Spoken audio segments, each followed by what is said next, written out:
Everyone knows the music industry has undergone huge changes in the last few years, and this inevitably raises a couple of related questions. The first is it still possible to become successful in the music industry today and make a living? And the follow-up question gets raised, how do some established pop stars remain in the business?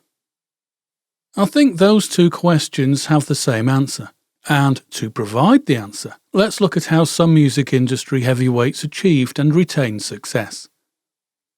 The main focus of this musical steps walk is Morrissey, though I'll mention other musicians along the way to illustrate a common strategy employed by them to retain success. As I researched, wrote and developed this episode, another question kept coming into my mind that caused me some confusion. I'll ask you that question in a moment. The question might initially seem unrelated to the questions I raised at the start of this movie, but I think this further question points us towards the answer to the first two questions asked.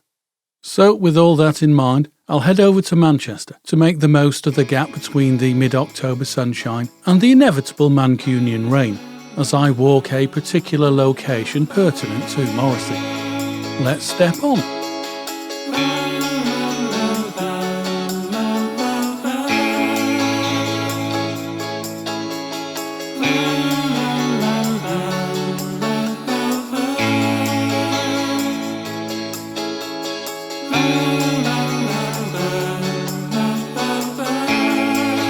I can see it in your eyes.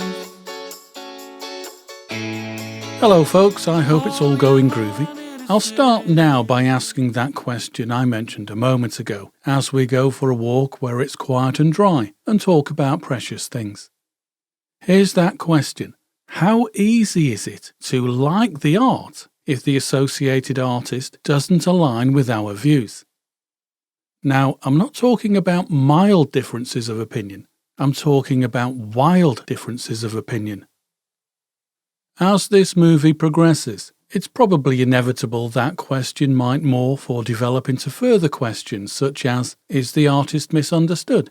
And is creating contentious statements a proven strategy for success? For the moment though, let's think about that initial question. Is it possible to divorce ourselves from the artist's opinions that we vehemently disagree with if we like his or her art?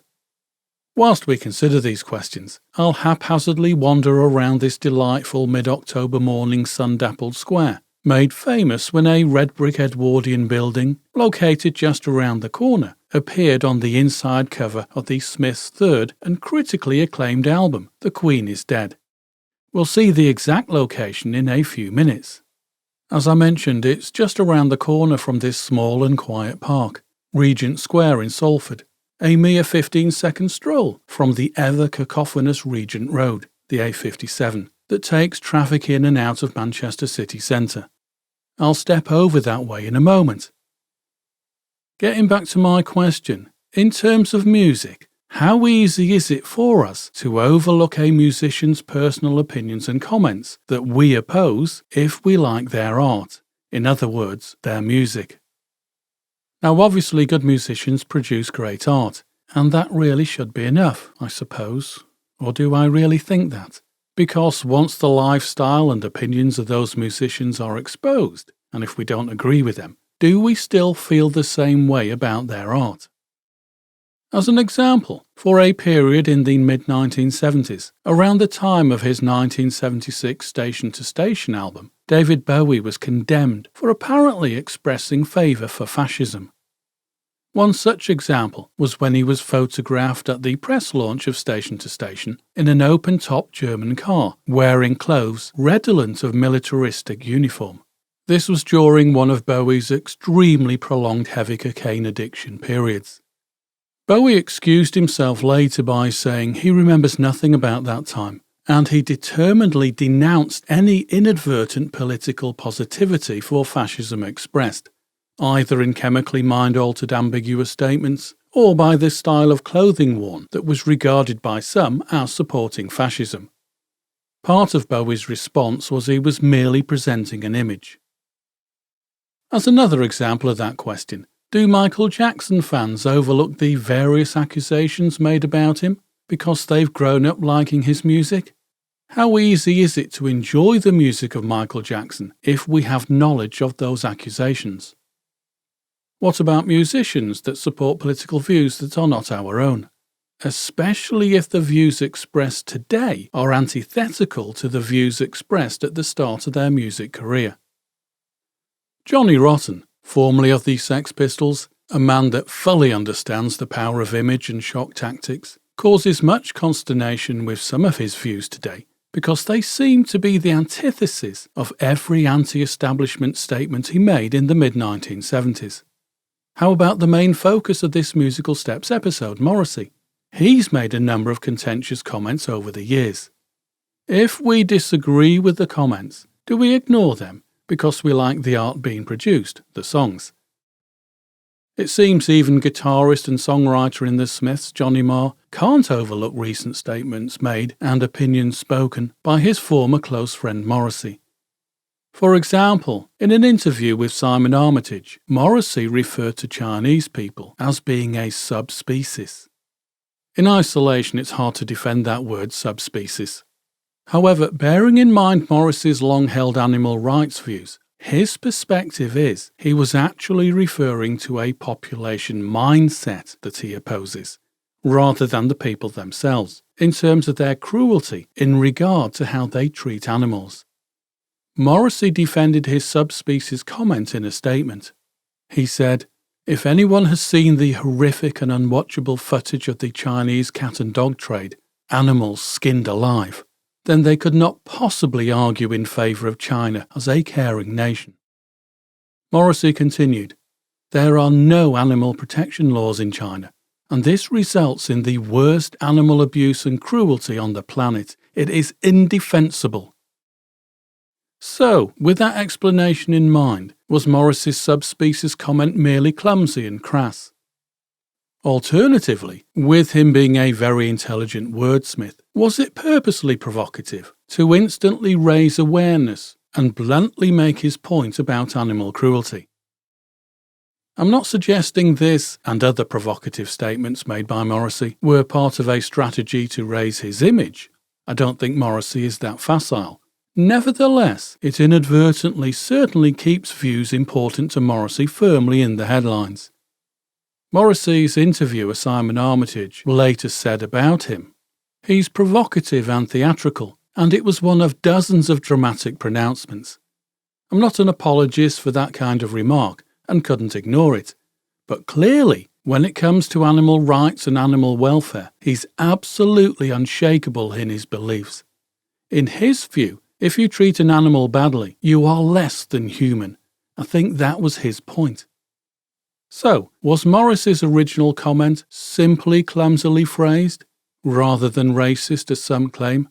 Or was his choice of words an intelligent strategy? For certain, Morrissey vehemently denied accusations of racism. He said, "I abhor racism and oppression or cruelty of any kind, and will not let this pass without being absolutely clear and emphatic. Racism is beyond common sense and has no place in our society." Certainly the majority of Morrissey fans still support him, stating his comments were either misunderstood, misquoted, or purposely skewed as a vendetta against him.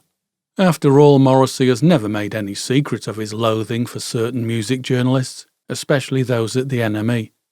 The irony of this stance is Morrissey wanted to be a full-time writer or music journalist prior to finding success with the Smiths. He frequently wrote letters to the music press until eventually hired for a short period of time by the now-defunct music magazine Record Mirror. Incidentally, at the same time, Morrissey was a huge fan of the Manchester-based soap opera Coronation Street, based on a fictitious northern city road. He even went as far as writing his own scripts and sending them to the producers at Granada TV, though none of his scripts were ever accepted. Now, I don't think it's a coincidence the main road that bounds the northern edge of Regent Square here is called Coronation Street. I suspect it played a part in Morrissey choosing a building at this location for the Smiths to stand outside for the inside cover of The Queen is Dead, that went on to propagate the image of Morrissey being the inner city poet of Manchester for disillusioned, disaffected and diffident teenagers. I won't reproduce the iconic image here owing to copyright reasons. The photograph can of course be seen on the inside cover of The Queen is Dead. Alternatively, the image is available from the photographer Stephen Wright. That now iconic photograph of ordinariness was taken one icy cold November afternoon in 1985 for the Smiths' soon-to-be-released third album, The Queen is Dead. The black and white photograph, taken beneath a freezing cold monochrome Manchester sky by a nervous photographer taking direction from Morrissey, froze that moment in time into iconic status. Image, therefore, was clearly a useful tool employed by the Smiths, and Morrissey in particular. Incidentally, Morrissey was also responsible for choosing the band name, The Smiths. He said, "It was the most ordinary name, and I thought it was time that the ordinary folk of the world showed their faces." Stephen Wright has said of the Salford Lads Club image, "The Queen is Dead shoot itself was in late November in Salford on a damp, dark day. It should really have been cancelled, as the light was so poor for photography. It's funny that one pose shot on an incredibly dark day in Salford has continued to pleasantly haunt me." At this time in 1985, Morrissey was worshipped by adoring fans and press alike. Morrissey's trenchant views and opinions made him good copy for all the journalists swarming around him. His stance on politicians, religion, and vocal support of Meaty's murder made him stand out from contemporaries such as Duran Duran, a band that seemed only concerned with displaying an image of ostentatious wealth. At this time in the mid-80s, the waterfall of views that flowed from Morrissey's big mouth strikes again lips and acerbic, sardonic, poisonous pen ostensibly appeared to show he was more left-wing than right. So, Morrissey's provocative right-wing comments, or seemingly so, made later in his career, indicate why some fans felt let down by his seemingly complete reversal of his early career principles. But Morrissey often inferred he was neither left or right-wing in terms of politics. It might have seemed he was left-wing because he openly despised Margaret Thatcher. His lyrics to the song Margaret on a Guillotine, from his post-Smiths debut solo album Viva Hate, certainly made Morrissey appear very left-wing. The lyrics see Morrissey repeatedly ask when Thatcher would die. He also says it would be a wonderful dream if Thatcher were to die.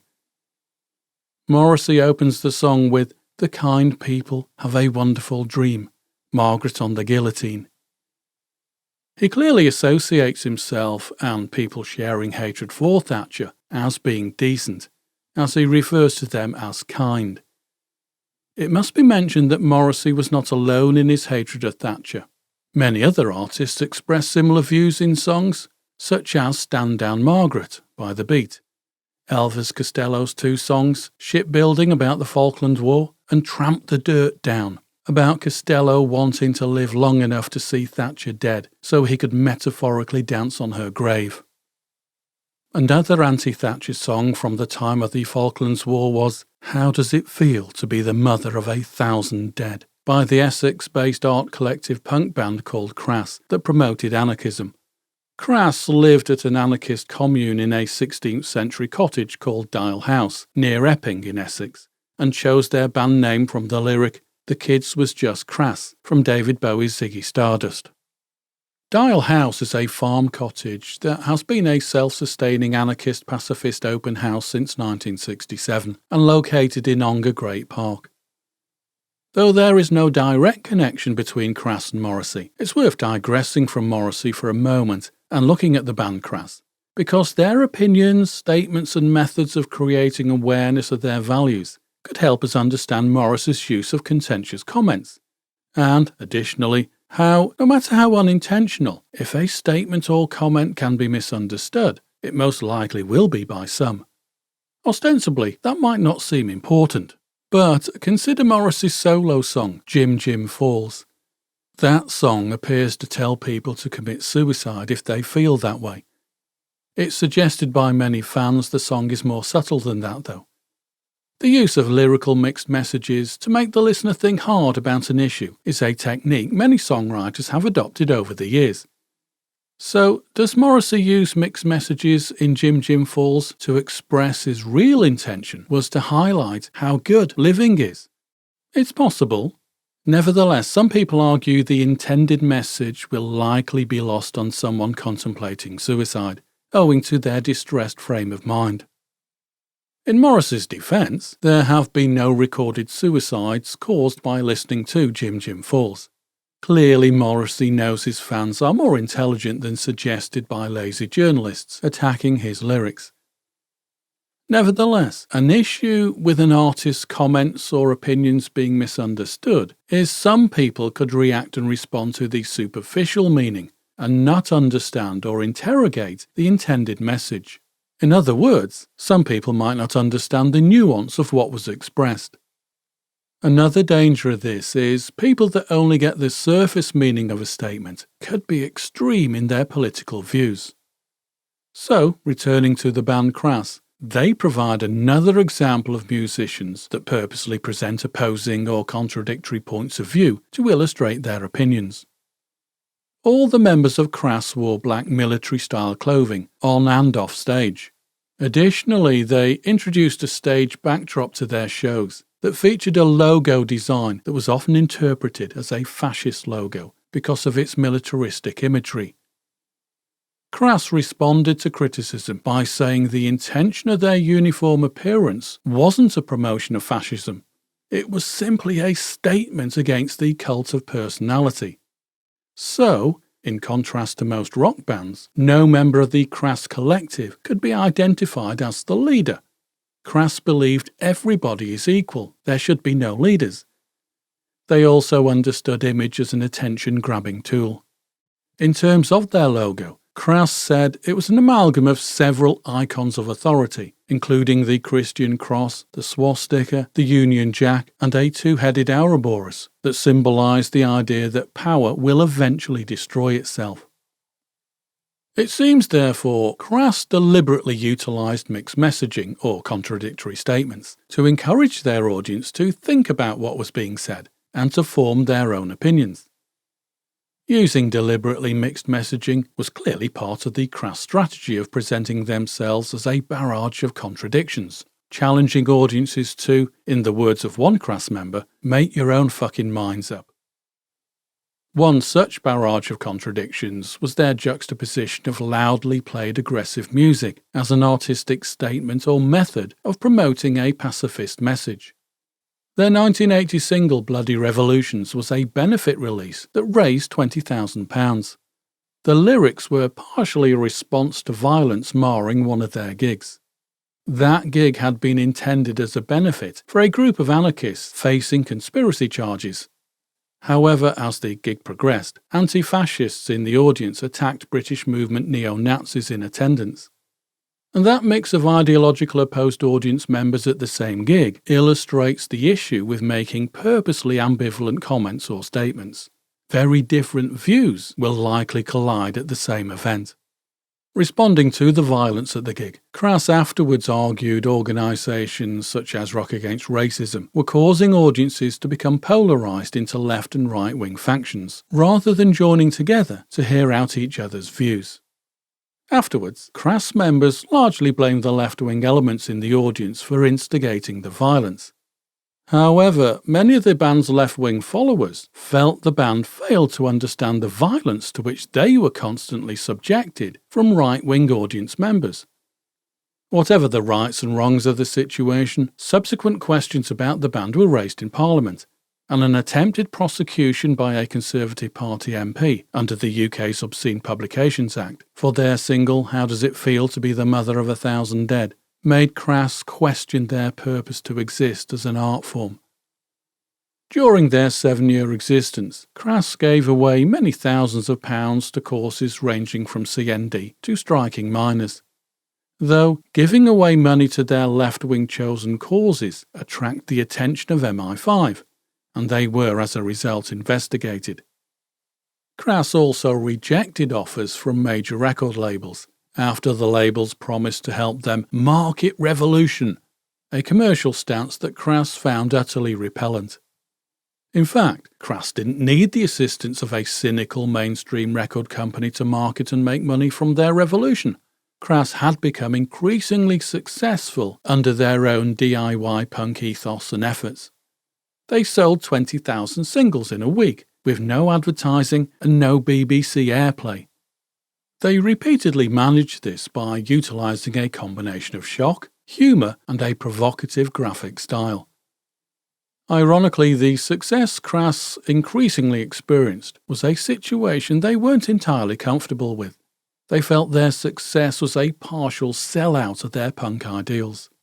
Consequently, Crass members even became fearful of going on holiday in case they were seen as sellouts. As time went by, they became increasingly disillusioned with the notion that their initial anarchist-pacifist politics were really the answer to what they opposed the most: Thatcherism. Crass became unwitting and uneasy heroes in a movement they created. Their apparently contradictory points of view made the band enemies of both left and right wings of the political spectrum. The Falklands War, at the height of Thatcherism, saw Crass at their most politically active. Their single, How Does It Feel to Be the Mother of 1,000 Dead, easily sold enough copies to make the top 10 in its week of release. Oddly, despite its huge sales, it didn't appear anywhere in the top 100 of the BBC charts during the time they were investigated by MI5 and, by association, the establishment. Though musically miles apart, Crass and Morrissey shared some characteristics and strategies and lyrical subject matter.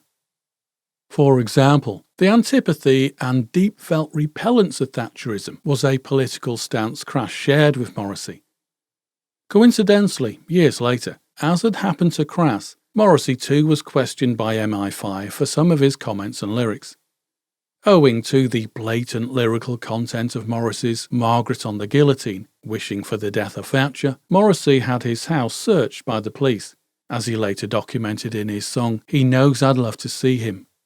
Morrissey sings, "Oh, my name still conjures up deadly deeds, and a bad taste in the mouth, and the police, they actually know me. They said, you're just another person in the world. You're just another fool with radical views. You're just another who has maddening views." Like the Crass song, there is no ambiguity to Morrissey's blunt opinion of the former Prime Minister. Morrissey later said, "Thatcher was a terror without an atom of humanity, and she was nothing more than barbaric." Incidentally, the song title Margaret on the Guillotine was originally intended to be the title of the Smiths' album The Queen is Dead. At length, Morrissey scathingly said about Thatcher, "Thatcher is remembered as the Iron Lady only because she possessed completely negative traits such as persistent stubbornness and a determined refusal to listen to others. Every move she made was charged by negativity.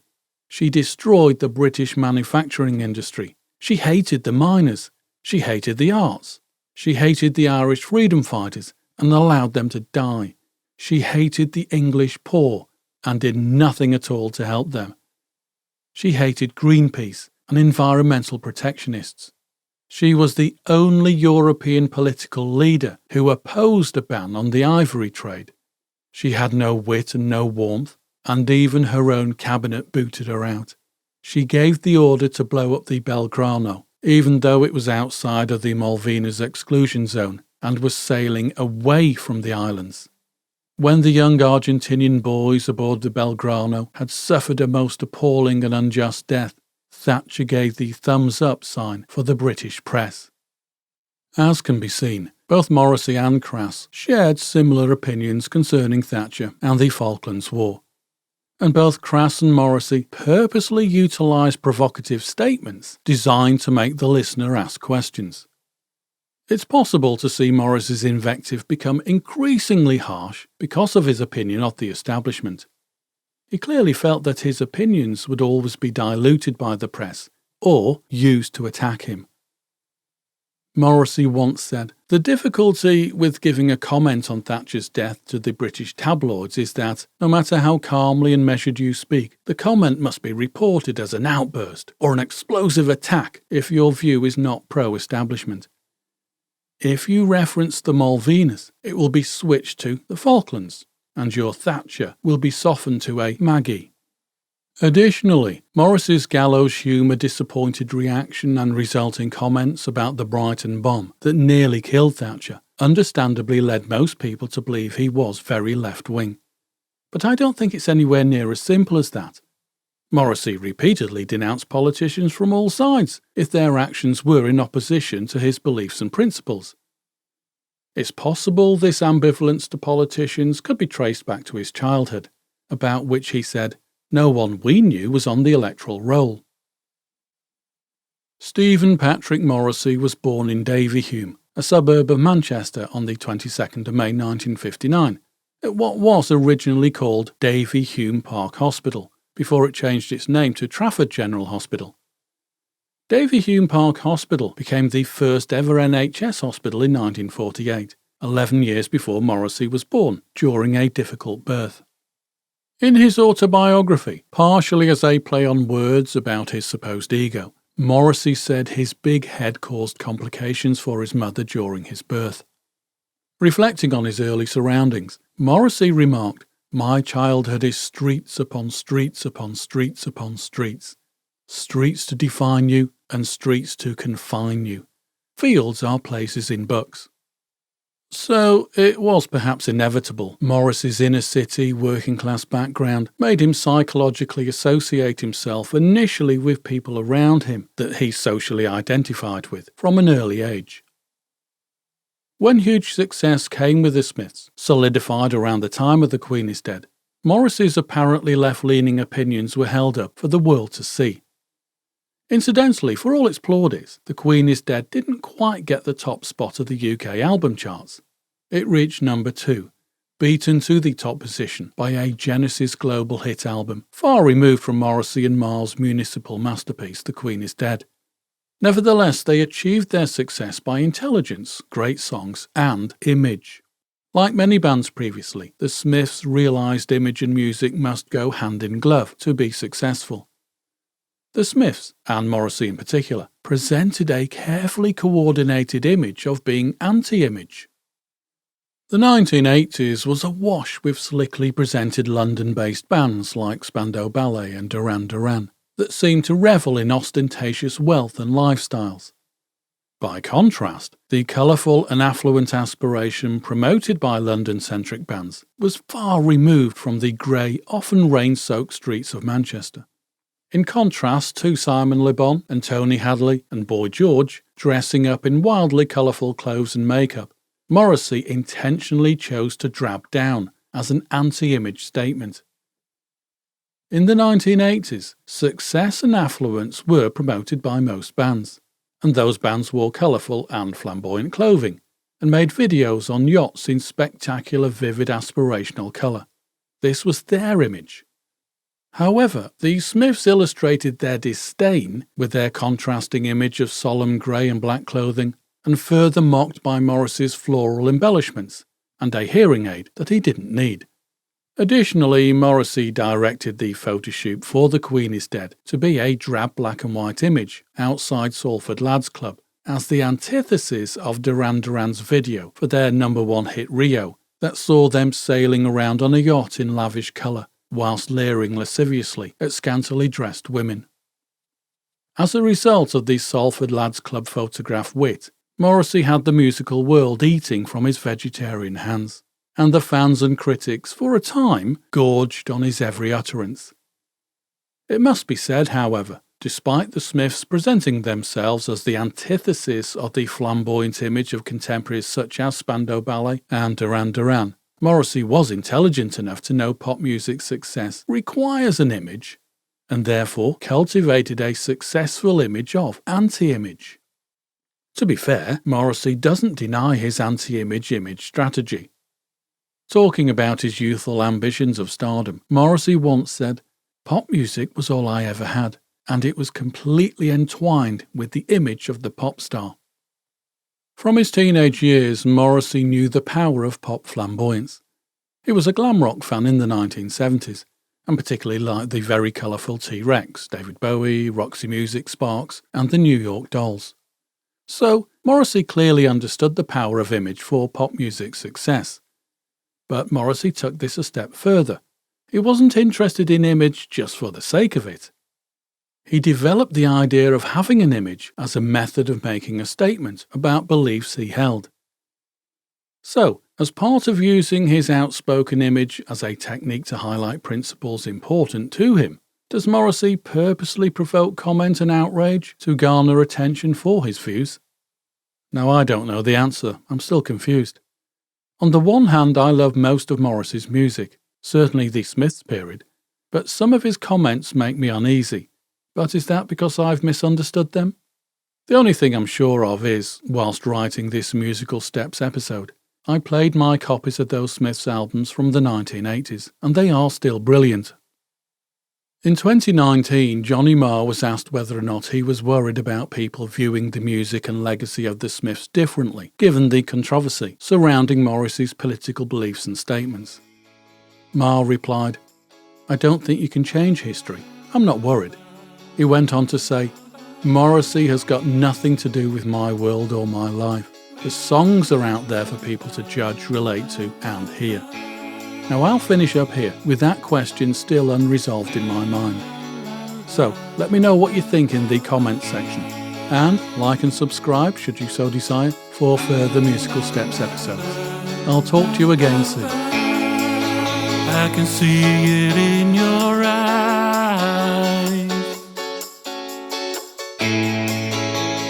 All you wanted to say. After all this